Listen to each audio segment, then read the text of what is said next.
नमस्कार। आज आमे भारतीय समाज आउ राजनीतिर गोटे बहुत जटिल प्रसंग उपरे कथा हेबा। प्रश्नटी होउची ए जो बहुजन एकता कथा आमे सुनु सेटा प्रकृतरे एटे दुर्बल काईकी बारंबार ए चेष्टा पूरा सफल होउनी। ଏହା ପ୍ରକୃତରେ ଗୋଟେ ବଡ଼ ପ୍ରଶ୍ନ ଆଉ ଆମ ପାଖରେ ଯେଉଁ ତଥ୍ୟ ଅଛି ସେଥିରେ ତ ଏହାର ଇତିହାସ, ରାଜନୀତି, ସାମାଜିକ ଦିଗ, ଏପରିକି ଗଣମାଧ୍ୟମ, ଅର୍ଥନୀତି ସବୁକୁ ଛୁଇଁବାର ଚେଷ୍ଟା କରାଯାଇଛି। ହଁ, ଏମିତି ଗୋଟେ ବହୁସ୍ତରୀୟ ସମସ୍ୟା ଯେ ଏହାର ସିଧାସଳଖ ଉତ୍ତର ଖୋଜିବା କଷ୍ଟ। ଠିକ୍ କହିଲେ। ତେବେ ଆଜି ଆମର ଚେଷ୍ଟା ରହିବ ଏହି ସମସ୍ୟା ପଛର ମୂଳ କାରଣଗୁଡ଼ିକୁ ଟିକେ ଭଲ ଭାବରେ ବୁଝିବା, ଅଲଗା ଅଲଗା ଦୃଷ୍ଟିକୋଣକୁ ସାମ୍ନାକୁ ଆଣିବା। ଆମେ ଡକ୍ଟର ଆମ୍ବେଦକର, ଜ୍ୟୋତିବା ଫୁଲେ, ପେରିୟାରଙ୍କ ଭଳି ଚିନ୍ତକଙ୍କଠୁ ଆରମ୍ଭ କରି ଆଜି ପର୍ଯ୍ୟନ୍ତ ଏ ଯାତ୍ରାକୁ ଦେଖିବା। ତେବେ ଚାଲନ୍ତୁ ଆରମ୍ଭରୁ ଆରମ୍ଭ କରିବା। ଏହି ବହୁଜନ ଶବ୍ଦ ଏଇଟା ପ୍ରକୃତରେ କଣ, କୋଉଠୁ ଆସିଲା? ଦେଖନ୍ତୁ, ଏ ଶବ୍ଦଟା ବହୁତ ପୁରୁଣା। ବୌଦ୍ଧ ପାଲି ସାହିତ୍ୟରେ ଅଛି ବହୁଜନ ହିତାୟ ବହୁଜନ ସୁଖାୟ। ଆଚ୍ଛା। ମାନେ ଅଧିକାଂଶ ଲୋକଙ୍କ ଭଲ ପାଇଁ, ସୁଖ ପାଇଁ। କିନ୍ତୁ ଆଧୁନିକ ଭାରତରେ ଏହାକୁ ଗୋଟେ ନିର୍ଦ୍ଦିଷ୍ଟ ରାଜନୈତିକ, ସାମାଜିକ ଅର୍ଥ ଦେଲେ ଜ୍ୟୋତିବା ଫୁଲେ। ସେ ଏହାକୁ ବ୍ୟବହାର କଲେ ସେଇମାନଙ୍କ ପାଇଁ ଯେଉଁମାନେ ବ୍ରାହ୍ମଣବାଦୀ ସମାଜରେ ଶୋଷିତ, ଶୂଦ୍ର ଓ ଅତିଶୂଦ୍ର, ଯାହାଙ୍କୁ ପରେ ଦଳିତ କୁହାଗଲା। ଆଚ୍ଛା। ତେବେ ଫୁଲେଙ୍କ ପାଇଁ ଏହା ଥିଲା ଶୂଦ୍ର ଅତିଶୂଦ୍ରଙ୍କର। କିନ୍ତୁ ଡକ୍ଟର ଆମ୍ବେଦକର, ପରିୟାର, ସାବିତ୍ରୀବାଈ ଫୁଲେ ଏମାନେ କଣ ଏହାକୁ ଆହୁରି ଆଗକୁ ନେଲେ? ନିଶ୍ଚିତ ଭାବରେ। ଡକ୍ଟର ଆମ୍ବେଦକର ଏହାର ପରିସରକୁ ବହୁତ ବଡ଼ କରିଦେଲେ। ତାଙ୍କ ପାଇଁ ବହୁଜନ କେବଳ ଦଳିତ ନଥିଲେ। ସେ ଏଥିରେ ସବୁ ଶୋଷିତ ଜାତି, ଆଦିବାସୀ, ଓବିସି, ଏପରିକି ଧାର୍ମିକ ସଂଖ୍ୟାଲଘୁ, ଖାସ୍ କରି ମୁସଲମାନମାନଙ୍କୁ ବି ସାମିଲ କଲେ। ଆଚ୍ଛା। ଏହା ଏକ ବଡ଼ ମେଣ୍ଟର ପରିକଳ୍ପନା ଥିଲା। ଯେଉଁମାନେ ସବୁ ଐତିହାସିକ ଭାବେ ଶୋଷିତ ହୋଇଛନ୍ତି ସେମାନଙ୍କର ଏକତା। ଦକ୍ଷିଣରେ ପେରିୟାରଙ୍କ ଦ୍ରାବିଡ଼ ଆନ୍ଦୋଳନ ବି ସେଇ ଏକା କଥା କରୁଥିଲା, ବ୍ରାହ୍ମଣବାଦ ବିରୁଦ୍ଧରେ ଏକ ବଡ଼ ଜନସମୂହକୁ ଏକାଠି କରିବା। ଆଉ ସାବିତ୍ରୀବାଈ ଫୁଲେ, ସେ ତ ଜ୍ୟୋତିବାଙ୍କ ସାଙ୍ଗରେ ମିଶି ମହିଳା ଆଉ ନିମ୍ନଜାତିଙ୍କ ଶିକ୍ଷା ଉପରେ ଏତେ ଜୋର ଦେଲେ, ସେଇଠୁ ହିଁ ତ ଏଇ ବହୁଜନ ଚେତନାର ମୂଳଦୁଆ ପଡ଼ିଲା। ବୁଝିଲି। ତାମାନେ ମୂଳ କଥା ହେଲା ଯେଉଁମାନେ ସଂଖ୍ୟାରେ ବେଶୀ କିନ୍ତୁ କ୍ଷମତା ଆଉ ସମ୍ବଳଠୁ ଦୂରରେ, ସେମାନଙ୍କୁ ଏକାଠି କରିବା। ସ୍ୱାଧୀନତା ପରେ ଏହି ଭାବନା କେମିତି ଆଗକୁ ବଢ଼ିଲା, ଧରାଯାଉ 1950ରୁ 2000 ଭିତରେ? ସ୍ୱାଧୀନତା ପରେ ଏହା ଆଉ ଗୋଟେ ନୂଆ ରୂପ ନେଲା। ସମ୍ବିଧାନ ଆସିଲା, ସଂରକ୍ଷଣ ଆସିଲା, ଲୋକତନ୍ତ୍ର ଆସିଲା। ଡକ୍ଟର ଆମ୍ବେଦକରଙ୍କ ପ୍ରେରଣାରେ ଆର୍ପିଆଇ ମାନେ ରିପବ୍ଲିକାନ ପାର୍ଟି ଗଢ଼ା ହେଲା। ତାପରେ 70 ଦଶକରେ ମହାରାଷ୍ଟ୍ରରେ ଦଲିତ ପାନ୍ଥର୍ସ ଆନ୍ଦୋଳନ ଯୁବପିଢ଼ିକୁ ବହୁତ ଟାଣିଲା। ଆଉ ତାପରେ ଆସିଲା ମଣ୍ଡଲ କମିଶନ। ମଣ୍ଡଲ କମିଶନ ପରେ ତ ଓବିସି ରାଜନୀତି ବହୁତ ବଦଳିଗଲା। ଏକଦମ। ଓବିସିଙ୍କ ଭିତରେ ରାଜନୀତିକ ସଚେତନତା ବହୁତ ବଢ଼ିଲା। ଆଉ ସେଇ ସମୟରେ କାଞ୍ଛିରାମଙ୍କ ନେତୃତ୍ୱରେ ବିଏସ୍ପି, ବହୁଜନ ସମାଜ ପାର୍ଟିର ଉଦୟ ହେଲା। ବିଏସ୍ପି? ହଁ, ତାଙ୍କର ଲକ୍ଷ୍ୟ ଥିଲା ସିଧା ବହୁଜନଙ୍କୁ ଏକାଠି କରି ରାଜନୀତିକ କ୍ଷମତା ହାସଲ କରିବା। ଏହା ଗୋଟେ ବହୁତ ଗୁରୁତ୍ୱପୂର୍ଣ୍ଣ ସମୟ ଥିଲା। ଏ ତ ଗଲା ଇତିହାସ କଥା।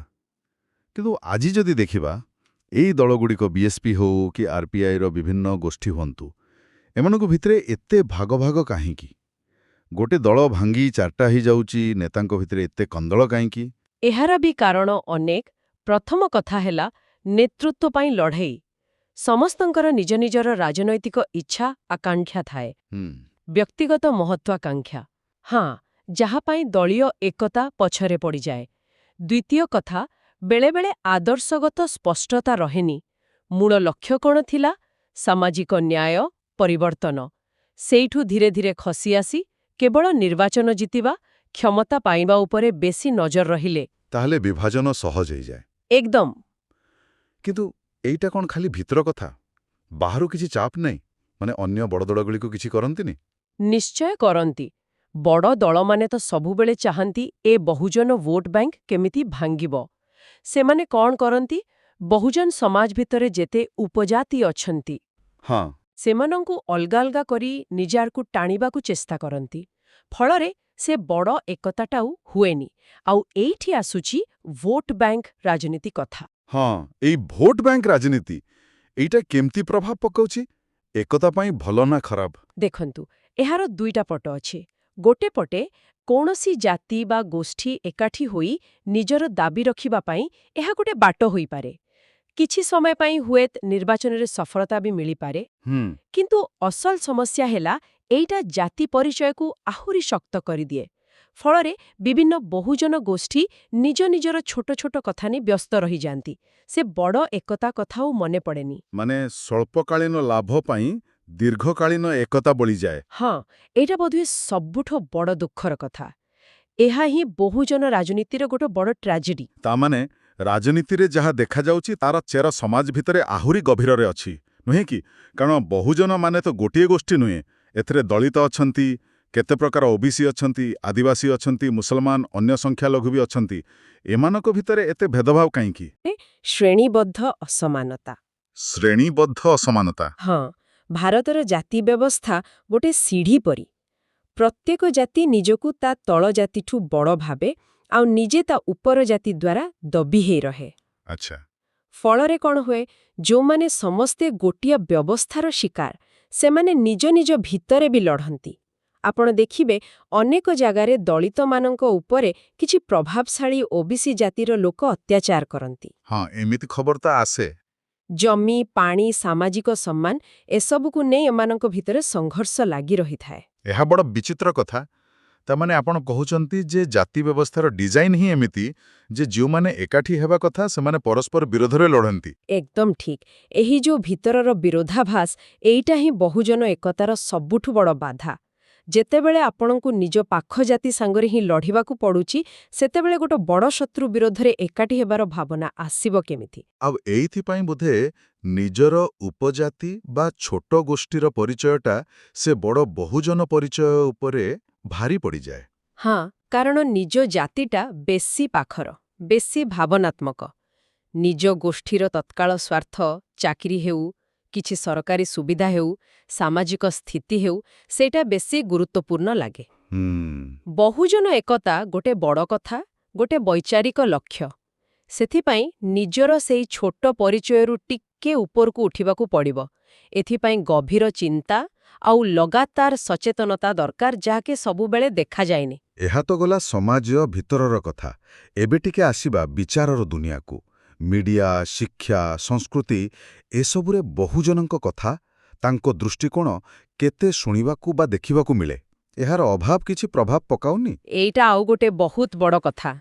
ଦୁର୍ଭାଗ୍ୟର କଥା, ଆମ ଦେଶର ମୁଖ୍ୟ ସ୍ରୋତ ମିଡିଆ ହେଉ, ସିନେମା, ସାହିତ୍ୟ, ଏପରିକି ଆମ ସ୍କୁଲ, କଲେଜ ବହି ସବୁଠି ବହୁଜନ ସମାଜର ଜୀବନ, ସଂଘର୍ଷ, ଇତିହାସ, ସଂସ୍କୃତିକୁ ପ୍ରାୟ ଅଣଦେଖା କରାଯାଏ। ହଁ, ସେମିତି ତ ଲାଗେ। ଯଦି କେବେ ଦେଖାଯାଏ ବି, ତାହା ବହୁତ କମ୍ ବା ଭୁଲ ଭାବରେ। ତାଙ୍କ ନିଜ ହିରୋ, ନିଜ କାହାଣୀ ପାଇଁ ଯଥେଷ୍ଟ ଜାଗା ନାହିଁ। ଏଇ ପ୍ରସଙ୍ଗରେ ଗୋଟେ କଥା ଶୁଣାଯାଏ, ବ୍ରାହ୍ମଣବାଦୀ ବର୍ଣ୍ଣନା ବା ବ୍ରାହ୍ମଣିକଲ ନ୍ୟାରେଟିଭ। ଏଇଟା କ'ଣ ଜିନିଷ? ଆଉ ଏହାର ପ୍ରଭାବ ବିଷୟରେ ଏଇ ଯୋଉ ବିଦ୍ୱାନମାନଙ୍କର କଥା ଆପଣ କହିଲେ, କାଞ୍ଚାଇଲಯ್ୟା, ଶେଫର୍ଡ, ଗେଲ୍ ଓମ୍ବେଟ, ଆନନ୍ଦ ତେଲତୁମ୍ବଡେ, ଶର୍ମିଲା ହେଗେ, ଏମାନେ କ'ଣ କହନ୍ତି? ଦେଖନ୍ତୁ, ଏହି ବିଦ୍ୱାନମାନଙ୍କର ମୁଖ୍ୟ କଥା ହେଲା ଯେ ଭାରତରେ ଜ୍ଞାନ, ଇତିହାସ, ସଂସ୍କୃତିର ଯୋଉ ବ୍ୟାଖ୍ୟା ଚାଲିଛି, ସେଇଟା ମୁଖ୍ୟତଃ ସବର୍ଣ୍ଣ, ବିଶେଷ କରି ବ୍ରାହ୍ମଣବାଦୀ ଦୃଷ୍ଟିକୋଣରୁ ହିଁ କରାଯାଇଛି। ଏଇଟାକୁ ହିଁ ସେମାନେ ବ୍ରାହ୍ମଣବାଦୀ ବର୍ଣ୍ଣନା କହୁଛନ୍ତି। ଆଚ୍ଛା। ଏଇ ବର୍ଣ୍ଣନା କ'ଣ କରେ? ଏହା ଜାତି ବ୍ୟବସ୍ଥାକୁ ଗୋଟେ ପ୍ରକାର ସ୍ୱାଭାବିକ ବା ଠିକ୍ ବୋଲି ଦେଖିବାକୁ ଚେଷ୍ଟା କରେ। ଆଉ ବହୁଜନ ସମାଜର ଯୋଗଦାନ, ତାଙ୍କ ନିଜ ଜ୍ଞାନ ପରମ୍ପରା, ତାଙ୍କ ସଂଘର୍ଷକୁ ହୁଏତ ଛୋଟ କରିଦିଏ ବା ପୁରା ଲୁଚେଇ ଦିଏ। ଗୋଟେ ଉଦାହରଣ ଦେଇପାରିବା? ଯେମିତି କାଞ୍ଚାଇଲಯ್ୟା ଦେଖେଇଛନ୍ତି, କେମିତି କାରିଗର ଜାତି, ଚାଷୀ ଜାତିମାନଙ୍କର ନିଜର ବିଜ୍ଞାନ, ନିଜର ଦର୍ଶନ ଅଛି, ଯାହାକୁ କେହି ମାନନ୍ତି ନାହିଁ। ଗେଲ୍ ଓମ୍ବେଟ ବହୁଜନ ଆନ୍ଦୋଳନର ଇତିହାସକୁ ପୁରା ନୂଆ ଭାବେ ଦେଖେଇଛନ୍ତି। ଆନନ୍ଦ ତେଲତୁମ୍ବଡେ ଜାତି, ବର୍ଗ ଆଉ ପୁଞ୍ଜିବାଦ ଭିତରେ କି ସମ୍ପର୍କ ଅଛି ସେ କଥା କହନ୍ତି। ଶର୍ମିଲା ରେଗେ ଦଳିତ ମହିଳାଙ୍କ ଦୃଷ୍ଟିକୋଣର କଥା କହନ୍ତି। ତେବେ ଏହି ଯୋଉ ପ୍ରଭାବଶାଳୀ ବର୍ଣ୍ଣନା, ଏହାର ମୁଖ୍ୟ କାମ ହେଲା ଏହା ବହୁଜନ ସମାଜକୁ ନିଜର ଏକତା, ନିଜର ଶକ୍ତି ଚିହ୍ନିବାକୁ ଦିଏ ନାହିଁ। ଯେତେବେଳେ ଆପଣଙ୍କୁ ଆପଣଙ୍କର ନିଜ ଇତିହାସରେ ହିଁ ଠିକ୍ ଭାବେ କୁହାଯାଏ ନାହିଁ, ସେତେବେଳେ ଏକାଠି ହେବାର ମନୋଭାବ ଆସିବା କଷ୍ଟ। ବୁଝିଲି। ଏକତା ପାଇଁ ଲଢ଼େଇ ଖାଲି ରାଜନୀତିରେ ନୁହେଁ, ଏହା ମାନସିକ ସାଂସ୍କୃତିକ ସ୍ତରରେ ବି ଅଛି। ଏକଦମ ଆପଣ ଯୋଉ କଥା କହିଲେ ନିଜର ଇତିହାସ ନିଜ ଯୋଗଦାନକୁ ଚିହ୍ନି ନ ପାରିବା ଏଇଟା ନିଶ୍ଚୟ ଆତ୍ମବିଶ୍ୱାସ କମଉଥିବ। ଆଉ ଏଇଟା ଅର୍ଥନୈତିକ ସ୍ଥିତି ସାଙ୍ଗରେ ବି ଯୋଡ଼ା ନିଶ୍ଚୟ। ଏବେ ଯେମିତି ଘରୋଇକରଣ ହେଉଛି, ବେକାର ବଢ଼ୁଛି, ଜମି ଜଙ୍ଗଳ ପରି ସମ୍ବଳ ଉପରେ ସମସ୍ତଙ୍କର ସମାନ ଅଧିକାର ନାହିଁ, ଏସବୁ ବହୁଜନ ଏକତାକୁ କେମିତି ପ୍ରଭାବିତ କରୁଛି? ଅର୍ଥନୈତିକ ଦିଗଟା ବହୁତ ଗୁରୁତ୍ୱପୂର୍ଣ୍ଣ। 90 ଦଶକ ପରଠୁ ଯେଉଁ ଉଦାରୀକରଣ ଘରୋଇକରଣ ନୀତି ଆସିଲା, ସେଥିଯୋଗୁଁ ସରକାରୀ ଚାକିରି ବହୁତ କମିଗଲା। ହଁ, ଏଇଟା ତ ବଡ଼ କଥା। ଏହାର ସିଧା ପ୍ରଭାବ ପଡ଼ିଲା ସଂରକ୍ଷଣ ଉପରେ। ବହୁଜନ ସମାଜର ପିଲାମାନଙ୍କ ପାଇଁ ଚାକିରି ସୁଯୋଗ କମିଗଲା, ବେକାରୀ ବଢ଼ିଲା, ହତାଶା ବଢ଼ିଲା। ତା ସାଙ୍ଗକୁ ଜମି, ଜଳ, ଜଙ୍ଗଲ ପରି ଯେଉଁ ପ୍ରାକୃତିକ ସମ୍ବଳ ସେଗୁଡ଼ାକ ଉପରେ କର୍ପୋରେଟ୍ ଆଉ ବଡ଼ ଲୋକଙ୍କର କବ୍ଜା ବଢ଼ିଲା। ଏବେ ସମ୍ବଳ କମ୍, ସୁଯୋଗ କମ୍। ତେଣୁ ସେଇଥିପାଇଁ ବହୁଜନ ସମାଜ ଭିତରେ ଥିବା ଅଲଗା ଅଲଗା ଗୋଷ୍ଠୀଙ୍କ ଭିତରେ ପ୍ରତିଯୋଗିତା ଆହୁରି ଧଡ଼ିଗଲା। ତାମାନେ ପେଟ ପାଇଁ ଲଢ଼େଇ ଏତେ ବେଶୀ ହେଇଗଲା ଯେ ବୋଡୋ ଏକତାର କଥା କିଏ ଭାବିବ? ଏଇ ଅର୍ଥନୈତିକ ଚାପ ହିଁ ସେମାନଙ୍କୁ ନିଜ ନିଜ ଭିତରେ ଲଢ଼େଇ ଦଉଛି। ହଁ, ଏହା ଏକ ବଡ଼ ବାସ୍ତବତା। ଯେତେବେଳେ ବଞ୍ଚିବାଟା ହିଁ ଗୋଟେ ସଂଘର୍ଷ ହେଇଯାଏ, ସେତେବେଳେ ଲୋକେ ଆଗ ନିଜ କଥା ଭାବନ୍ତି। କିଏ କେମିତି ସରକାରୀ ସୁବିଧା ପାଇବ, କାହାକୁ ଜମି ମିଳିବ, ଏଇ ପ୍ରତିଯୋଗିତା ଭିତରେ ସେ ବଡ଼ ଏକତା କଥା କୁଆଡ଼େ ହଜିଯାଏ। ମୂଳ କଥା ହେଲା ଅର୍ଥନୈତିକ ଅସୁରକ୍ଷା ସାମାଜିକ ଭାଗବଣ୍ଟାକୁ ଆହୁରି ବଢ଼େଇ ଦିଏ। ଏକତା ପାଇଁ ଯେଉଁ ଚେଷ୍ଟା ଚାଲିଥାଏ, ତାକୁ ଦୁର୍ବଳ କରିଦିଏ। ଏତେ ସବୁ ଚ୍ୟାଲେଞ୍ଜ ବିଷୟରେ ଶୁଣିଲା ପରେ ମନଟା ଟିକେ ଦବି ଯାଉଛି। କିନ୍ତୁ ସମୟ ତ ବଦଳୁଛି। ଆଜିକାଲି 2020ରୁ 2025 ଭିତରେ ଖାସ୍ କରି ଏଇ ସୋଶାଲ ମିଡିଆ ଡିଜିଟାଲ ଦୁନିଆରେ କିଛି ନୂଆ ଜିନିଷ ଦେଖିବାକୁ ମିଳୁଛି କି? ବହୁଜନ ବିଚାରଧାରାର କିଛି ନୂଆ ରୂପ ସାମ୍ନାକୁ ଆସୁଛି? ନିଶ୍ଚିତ ଭାବରେ କିଛି ପରିବର୍ତ୍ତନ ଦେଖାଯାଉଛି। ସୋସିଆଲ ମିଡିଆ ଗୋଟେ ବହୁତ ଶକ୍ତିଶାଳୀ ଜାଗା ହେଇଯାଇଛି ଏବେ। ହଁ, ତା ତ ସତ। ଯେଉଁ ବହୁଜନ ସ୍ୱର ମୁଖ୍ୟସ୍ରୋତ ମିଡିଆରେ ଶୁଣାଯାଉ ନଥିଲା, ସେମାନେ ଏବେ ଫେସବୁକ୍, ଟ୍ୱିଟର, ୟୁଟ୍ୟୁବରେ ନିଜ କଥା ରଖୁଛନ୍ତି। ନିଜ ଅନୁଭୂତି, ନିଜ ବିଚାର, ସମାଲୋଚନା ସବୁ ଖୋଲାଖୋଲି କହୁଛନ୍ତି। ଏହାଦ୍ୱାରା ଗୋଟେ ନୂଆ ପ୍ରକାରର ସଚେତନତା ତିଆରି ହେଉଛି। ଲୋକମାନେ ପରସ୍ପର ସହ ଯୋଡ଼ି ହେଉଛନ୍ତି, ଆଲୋଚନା କରୁଛନ୍ତି। ଏହା ପୂର୍ବରୁ ଏତେ ସହଜ ନଥିଲା। ଆଉ ଏ ଯୋଉ ନୂଆ ପିଢ଼ିର ଯୁବ ନେତୃତ୍ୱ କଥା ଆସୁଛି, ୟୁନିଭର୍ସିଟିରେ ଛାତ୍ର ଆନ୍ଦୋଳନ ହେଉଛି, ଆଉ ଏ ଯୋଉ ଡିଜିଟାଲ ସକ୍ରିୟତାର କଥା ଆପଣ କହିଲେ, ଏସବୁ କିଛି ପ୍ରକୃତ ପରିବର୍ତ୍ତନ ଆଣିପାରୁଛି ଏକତା ଦିଗରେ? ଏମାନଙ୍କ ଭୂମିକା ବହୁତ ଗୁରୁତ୍ୱପୂର୍ଣ୍ଣ ହୋଇପାରେ। ନୂଆ ପିଢ଼ିର ପିଲାମାନେ ପୁରୁଣା ରାଜନୈତିକ ଦଳଗୁଡ଼ିକର ବିଫଳତା ଦେଖିଛନ୍ତି। ସେମାନେ ବେଶୀ ପ୍ରଶ୍ନ ପଚାରୁଛନ୍ତି। ହଁ। ସେମାନେ ଖାଲି ଜାତି କଥା ନୁହେଁ, ଲିଙ୍ଗଭେଦ, ପରିବେଶ, ଶିକ୍ଷା ଏମିତି ଅନେକ ପ୍ରସଙ୍ଗକୁ ଯୋଡ଼ି ସାମାଜିକ ନ୍ୟାୟର ଗୋଟେ ବଡ଼ ଚିତ୍ର ଆଙ୍କିବାକୁ ଚେଷ୍ଟା କରୁଛନ୍ତି। ୟୁନିଭର୍ସିଟିଗୁଡ଼ିକ ଏହି ନୂଆ ଚିନ୍ତାର କେନ୍ଦ୍ର ପାଲଟିଛି। ଆଉ ଡିଜିଟାଲ ପ୍ଲାଟଫର୍ମ? ଡିଜିଟାଲ ପ୍ଲାଟଫର୍ମକୁ ସେମାନେ ସୂଚନା ବାଣ୍ଟିବା ପାଇଁ, ଲୋକଙ୍କୁ ଏକାଠି କରିବା ପାଇଁ, ଅନ୍ୟାୟ ବିରୋଧରେ ସ୍ୱର ଉଠିବା ପାଇଁ ବ୍ୟବହାର କରୁଛନ୍ତି। ଏଟା ନିଶ୍ଚୟ ଏକତା ପାଇଁ ଗୋଟେ ନୂଆ ଆଶା। କିନ୍ତୁ ହଁ, ଏହାର ବି ନିଜସ୍ୱ ଚ୍ୟାଲେଞ୍ଜ ଅଛି। କିପରି? ଯେମିତି ଅନଲାଇନରେ ବି ତ ଭାଗ ଭାଗ ହେଇପାରେ। ଆଉ ଏଇ ଯୋଉ ଅନଲାଇନ ଆକ୍ଟିଭିଜମ, ସେଟା ପ୍ରକୃତରେ ବାହାର ଦୁନିଆରେ କେତେ ପ୍ରଭାବ ପକେଇବ, ସେଟା ଦେଖିବାକୁ ବାକି ଅଛି। ଠିକ୍। ତେବେ ଏତେ ସବୁ କଥା ଶୁଣିଲା ପରେ ସାରାଂଶ କ'ଣ? ଯଦି ଏତେ ବାଧା ଅଛି, ରାଜନୈତିକ, ସାମାଜିକ, ଅର୍ଥନୈତିକ, ବୈଚାରିକ, ତାହେଲେ ଆଗକୁ ବାଟ କ'ଣ? ଡକ୍ଟର ଆମ୍ବେଦକରଙ୍କ ସେ ପ୍ରସିଦ୍ଧ କଥା, ଶିକ୍ଷିତ ହୁଅ, ସଂଗଠିତ ହୁଅ, ସଂଘର୍ଷ କର, ଏଇଟା ଆଜି ବି କ'ଣ ସେତିକି ଦରକାରୀ? ମତେ ଲାଗୁଛି ଏଇଟା ଆଜି ଖାଲି ଦରକାରୀ ନୁହେଁ, ଆଗ ଅପେକ୍ଷା ବୋଧେ ଆହୁରି ବେଶୀ ଦରକାରୀ। କିନ୍ତୁ ଏହାକୁ ଠିକ୍ ଭାବେ ବୁଝିବାକୁ ହବ। ଶିକ୍ଷିତ ହୁଅ ମାନେ ଖାଲି ଡିଗ୍ରୀ ନୁହେଁ। ଏହାର ମାନେ ନିଜ ଇତିହାସ ଜାଣିବା, ସମାଜ କେମିତି ଚାଲିଛି ବୁଝିବା, ନିଜ ଅଧିକାର ଜାଣିବା, ପ୍ରଶ୍ନ ପଚାରିବା ଶିଖିବା। ସଂଗଠିତ ହୁଅ ମାନେ ଖାଲି ରାଜନୈତିକ ଦଳ ନୁହେଁ, ସମାଜରେ, ସଂସ୍କୃତିରେ ଏକାଠି ହେବା, ନିଜ ଭିତରର ଭେଦଭାବ ଦୂର କରିବା। ଆଉ ସଂଘର୍ଷ କର? ସଂଘର୍ଷ କର ମାନେ ଖାଲି ରାସ୍ତାରେ ଆନ୍ଦୋଳନ ନୁହେଁ, ଏହା ଚିନ୍ତାର ସଂଘର୍ଷ, ସଂସ୍କୃତିର ସଂଘର୍ଷ, ନୀତି ନିର୍ଦ୍ଧାରଣ ସ୍ତରରେ ସଂଘର୍ଷ, ନ୍ୟାୟ ପାଇଁ ଲଗାତାର ଲାଗି ରହିବା। ଆଉ ହେ ଯୋଉ ଏକତା କଥା କହୁଛେ, ସେଥିପାଇଁ ଗୋଟେ ସ୍ପଷ୍ଟ ବୈଚାରିକ ଦିଗ ଦରକାର ନା, ନହେଲେ ତ ଖାଲି ଭିଡ଼ ହବ, ଏକତା ନୁହେଁ। ଏକଦମ ସତ କଥା। ଏକତା ଖାଲି ଭାବନା ଉପରେ ବେଶୀ ଦିନ ତିଷ୍ଠିବନି। ଏହାର ମୂଳଦୁଆ ଗୋଟେ ମଜବୁତ ବିଚାର ଉପରେ ହିଁ ତିଆରି ହେବା ଦରକାର। ବହୁଜନ ସମାଜର ସବୁ ଗୋଷ୍ଠୀଙ୍କୁ ବୁଝିବାକୁ ପଡ଼ିବ ଯେ ତାଙ୍କର ପ୍ରକୃତ ଶତ୍ରୁ କିଏ।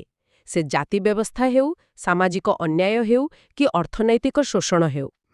ଯେ ପର୍ଯ୍ୟନ୍ତ ସେଇ ସାମୂହିକ ଶତ୍ରୁକୁ ଚିହ୍ନି ହେଇନି ଆଉ ତା ବିରୋଧରେ ଲଢ଼ିବା ପାଇଁ ଗୋଟେ ସ୍ପଷ୍ଟ କାର୍ଯ୍ୟକ୍ରମ ନାହିଁ, ସେ ପର୍ଯ୍ୟନ୍ତ ଏକତା ଅସ୍ଥାୟୀ ହିଁ ରହିବ। ଆଉ ଏଇଠି ଶିକ୍ଷା ଆଉ ସଚେତନତାର ଭୂମିକା ଆସୁଛି। ତେବେ ଏଇ ଯୋଉ ଆମ୍ବେଦକର, ଫୁଲେ, ପେରିୟାରଙ୍କ ପରି ମୂଳ ଚିନ୍ତକ, ଆଉ ଆପଣ ଯେଉଁ ଆଜିକାଲିରେ ବିଦ୍ୱାନମାନଙ୍କ କଥା କହିଲେ, କାଞ୍ଚାଇ ଲୈୟା, ଗେଲ୍ ଓମ୍ଭେଟ୍, ଆନନ୍ଦ ତେଲତୁମ୍ବଡେ, ଶର୍ମିଲା ରେଗେ, ଏମାନଙ୍କର ଚିନ୍ତାଧାରା ଏଇ ବୈଚାରିକ ଆଧାର ଦେଇପାରିବ? ନିଶ୍ଚିତ ଭାବରେ। ଏ ସମସ୍ତଙ୍କ କାମର ମୂଳ କଥା ହେଲା ସାମାଜିକ ନ୍ୟାୟ, ସମାନତା, ମଣିଷର ମର୍ଯ୍ୟାଦା ଆଉ ଜାତି ପରେ ଶୋଷଣକାରୀ ବ୍ୟବସ୍ଥାର ବିନାଶ। ଆମ୍ବେଦକରଙ୍କ ସାମ୍ବିଧାନିକ ନୈତିକତା, ଜାତି ବିନାଶର ଆହ୍ୱାନ, ଫୁଲେଙ୍କ ସତ୍ୟଶୋଧକ ସମାଜ, ପେରିୟାରଙ୍କ ଆତ୍ମସମ୍ମାନ ଆନ୍ଦୋଳନ ଆଉ ଏବେକାର ଚିନ୍ତକମାନଙ୍କର ଜାତି, ବର୍ଗ, ଲିଙ୍ଗ, ପୁଞ୍ଜିବାଦ ଉପରେ ଯେଉଁ ବିଶ୍ଳେଷଣ, ଏ ସବୁ ମିଶି ଏକତା ପାଇଁ ଗୋଟେ ବହୁତ ଶକ୍ତିଶାଳୀ ବୈଚାରିକ ବାଟ ଦେଖେଇପାରିବ। କିନ୍ତୁ ଖାଲି ପଢ଼ିଦେଲେ ତ ହବନି। ଏ ବିଚାରଗୁଡ଼ିକୁ ଆଜିର ସମୟରେ କେମିତି ଲାଗୁ କରାଯିବ, ସେଇଟା ହିଁ ପ୍ରକୃତ କାମ, ପ୍ରକୃତ ଆହ୍ୱାନ। ବହୁତ ବଢ଼ିଆ। ତାହେଲେ ଆଜିର ଆଲୋଚନାରୁ ଏହା ସ୍ପଷ୍ଟ ଯେ ବହୁଜନ ଏକତାର ବାଟଟା ସତରେ ବହୁତ କଷ୍ଟ। ଏହା ପଛରେ ଇତିହାସର ବୋଝ ଅଛି, ରାଜନୀତିକ ଦଳଙ୍କର ନିଜ ସ୍ୱାର୍ଥ ଅଛି, ସମାଜ ଭିତରେ ଗଭୀର ଭାବେ ବସିଯାଇଥିବା ଉପଜାତି ଭେଦଭାବ ଅଛି, ମିଡିଆ ଆଉ ଶିକ୍ଷା ବ୍ୟବସ୍ଥାରେ ଗୋଟିଏ ନିର୍ଦ୍ଦିଷ୍ଟ ଗୋଷ୍ଠୀର କଥା ଅଛି, ଆଉ ଅର୍ଥନୈତିକ ଅସମାନତା ଆଉ ତାର ସଂଘର୍ଷ ବି ଅଛି। ଏସବୁ ମିଶି ଏକତାର ବାଟକୁ ଅଟକଉଛନ୍ତି। କିନ୍ତୁ ଯେମିତି ଆମେ କଥା ହେଉଥିଲେ, ସବୁବେଳେ ଆଶାର କିରଣ ବି ଥାଏ। ନୂଆ ଟେକ୍ନୋଲୋଜି, ଖାସ୍ କରି ସୋସିଆଲ ମିଡିଆ ଆଉ ଯୁବପିଢ଼ିର ଯେଉଁ ସଚେତନତା ବଢ଼ୁଛି, ସକ୍ରିୟତା ବଢ଼ୁଛି, ସେଇଟା କିଛି ନୂଆ ସମ୍ଭାବନା ନିଶ୍ଚୟ ଆଣୁଛି। ଏ ସଂଘର୍ଷ ଚାଲିଛି ଏବଂ ନୂଆ ନୂଆ ରୂପ ନେଉଛି। ହଁ, ଏହି ଆଲୋଚନା ଶେଷରେ ମୋ ମନରେ ଗୋଟେ ପ୍ରଶ୍ନ ରହିଯାଉଛି, ଯାହା ଉପରେ ଆମେ ସମସ୍ତେ ଭାବିବା କଥା। ବହୁଜନ ସମାଜ ଭିତରେ ଯେଉଁ ଏତେ ପ୍ରକାରର ବିବିଧତା ଅଛି, ଭାଷା, ସଂସ୍କୃତି, ଜାତି, ଧର୍ମ, ଅଞ୍ଚଳର ବିବିଧତା, ସେହି ବିବିଧତାକୁ ମାନି, ତାକୁ ସମ୍ମାନ ଦେଇ କେମିତି ଗୋଟେ ପ୍ରକୃତ, ପ୍ରଭାବଶାଳୀ ଆଉ ଦୀର୍ଘସ୍ଥାୟୀ ଏକତା ଗଢ଼ାଯାଇପାରିବ?